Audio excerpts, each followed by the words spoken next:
in power are using their might to further marginalize us instead of recognizing the role that we do in protecting our environment. We need leaders that can speak out and say, enough is enough when we are being killed.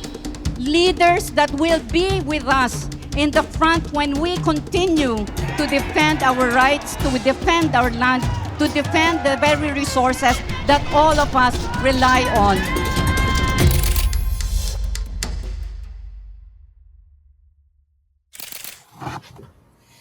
Can you see? Can you see? No, I can see Oh, you. no, you're looking at me. Sorry. The view. You see? Yeah. The mountains. Okay. I'm Joan Carling. I am from the Kankanaey people here in the Cordillera, Philippines. I dedicated my life in promoting human rights, justice, and social equity. Universal access to justice means ensuring the effective protection of our collective rights against land grabbing, displacements, and destruction of our cultural heritage by states and private sector. The work that I do and also with my colleagues is not easy because we are dealing with those in power, and it doesn't sit well with them when we call their attention, when we demand justice. I myself became a victim in several times, being arrested and then being accused as funding terrorism. It's becoming a normal thing for activists like me to be facing this kind of threats and accusation. This COP is different because there will be high visibility of indigenous peoples, there will be social movements, and this is the moment to put a strong pressure to governments to demand the autonomy for us in protecting nature and biodiversity. We're broadcasting from the UN Climate Summit, that's COP30, from the Brazilian city of Belém. This is really a show of commitment, and we hope that there will be more leaders to join this network. This is a matter of obligation for all of us now, if we still want to survive in the planet that we have now. Thank you. The main demand of indigenous peoples in this COP is to ensure that our rights to our lands, territories, and resources are recognized and protected, and that our free, prior, and informed consent is a requirement. It's not just that we are victims, we are actually agents of change. We are actually the ones protecting the environment. And that has to be part of the equation. That has to be part of the discussion. I see Joan is one of my idol actually. I have met her in person only twice, but we have heard about her since 2012. If I see most of our people, they just speak but not in action, but I see Joan is doing more onto action as well. Yes, let's go. Let's go, because we may run out of seat.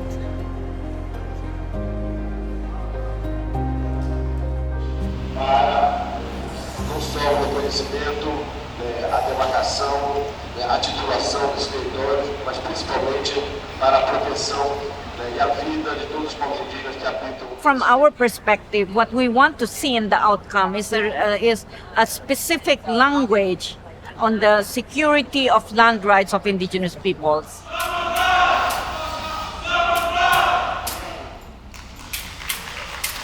It's good that the representatives of the regions were able to share the stories from each of the region. What is missing, though, is the lack of response from the COP presidency, the UNFCCC. So there's really no interaction, no real dialogue that has transpired. I'm happy that this exchange took place, but at the same time, I also feel like it's not enough.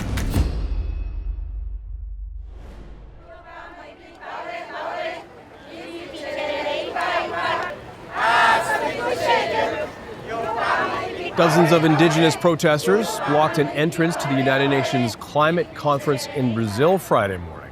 Sit-in forced delegates to use a side entrance to resume their negotiations on tackling climate change.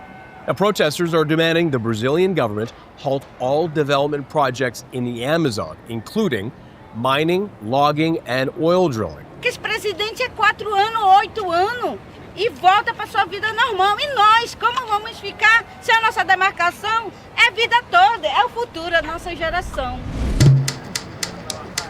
We're late.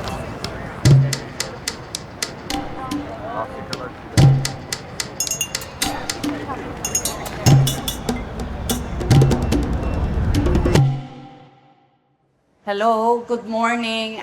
We're just waiting for some. I think they're delayed because of what's happening in front. Thank you for your patience.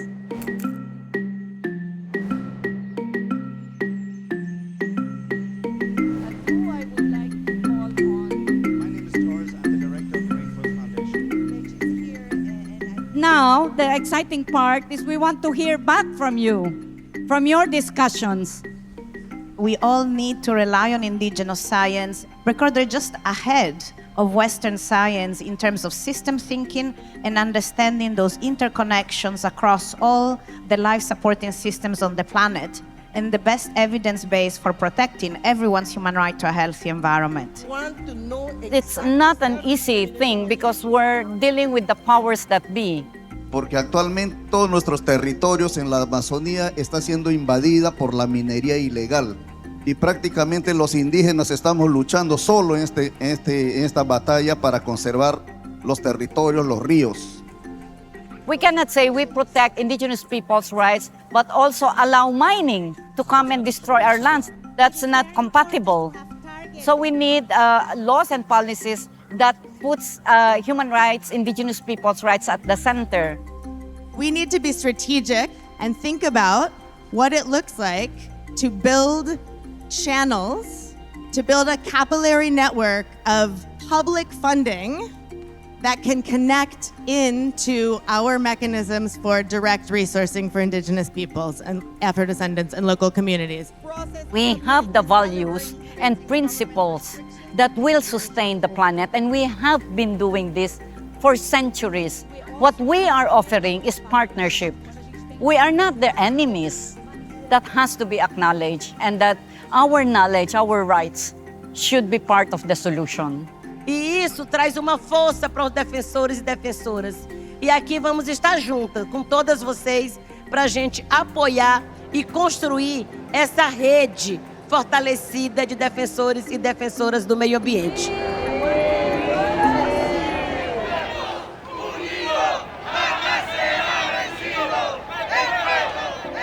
Self-determination for indigenous peoples is an affirmation that we should be recognized for who we are in terms of our language, our culture, and our ways of life.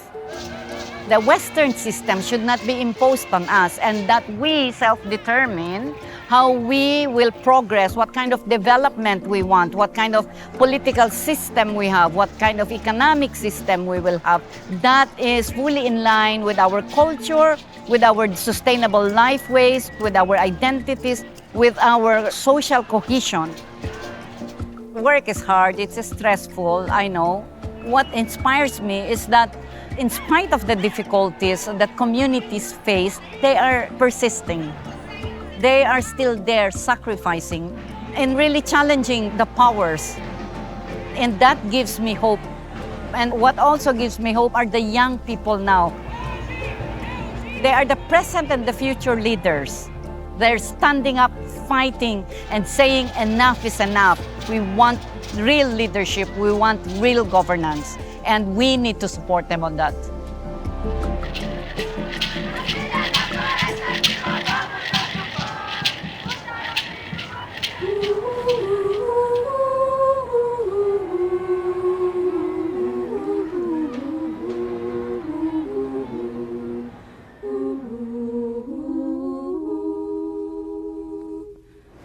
Dang ay si dong ilay salidumay insina salidumay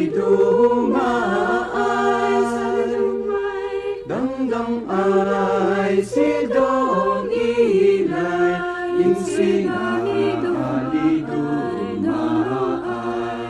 si dong satsang kaigo.